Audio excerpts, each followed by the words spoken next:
আপনার জিনিস চুরি হয়েছে, এটা যেমন আমি ক্ষমা করার অধিকার রাখি না, তেমনি ভাবে কোরআন ও সুন্নাহর পরিপন্থী বাতিল ফিরকা কেউ তৈরি হলে, বাতিল মতবাদ প্রকাশ করলে, কোরআন সুন্নাহর বিরুদ্ধে গেলে তাকে ক্ষমা করার অধিকার জমিনের দৌড়ে কোনো আলেম সে ক্ষমতা রাখে না।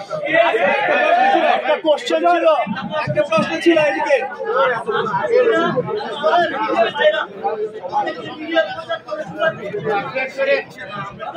শুনেন, এই যে জোবাইরপন্থী সাতপন্থী নয়,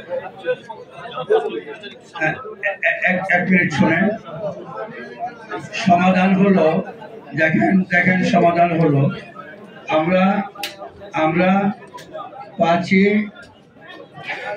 অক্টোবর সরোয়ার্দী উদ্যানে যে সমাবেশটা হয়েছে, 5ই নভেম্বর সরোয়ার্দী উদ্যানে যে সমাবেশটা হয়েছে, ওখানে আপনারা দেখেন বাংলাদেশের 99% শীর্ষ মুরব্বীরা, বেফাকের মুরব্বীগণ, হাইয়াতুল আউলিয়ার মুরব্বীগণ, হাটহাজারী মাদ্রাসা, পটিয়া মাদ্রাসা, বাংলাদেশের শ্রেষ্ঠ মাদ্রাসার সমস্ত শীর্ষ উলামায়ে কেরামগণ উপস্থিত ছিলেন।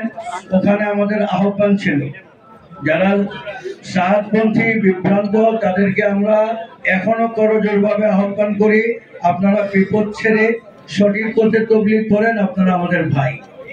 সাহাদ সাহেবের যে বিরক্তিকর, সাহাদ সাহেবের যে বিভ্রান্তিকর বক্তব্যগুলো আছে, যেগুলো কোরআন এবং হাদিস পরিপন্থী, তিনি নবীর সমালোচনা করছেন, আপনারা সেটা ছেড়ে দেন।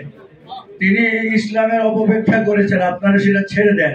তিনি মোবাইল যদি কেউ রেখে নামাজ পড়ে পকেটে, তার নামাজ হবে না, বিভ্রান্তি, এটা ছেড়ে দেন। বুঝা কোরআন শরীফ না পড়লে কোরআন শরীফ পড়া গুনাহ হবে, এটা একটা বিভ্রান্তিকর ফতোয়া, আপনারা একটা ছেড়ে দেন। ছেড়ে দিয়ে আমাদের সঙ্গে এসে দাওয়াতে তাবলীগের কাজ করেন। এই আহ্বান আমাদের আগেও ছিল, এখনো আছে, ভবিষ্যতেও আছে।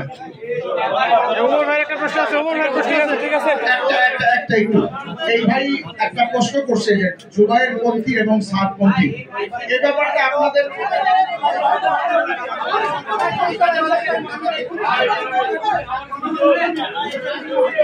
আজকের বিষয়টা ভাই দূর সামনে দেবো একটা পটপট করে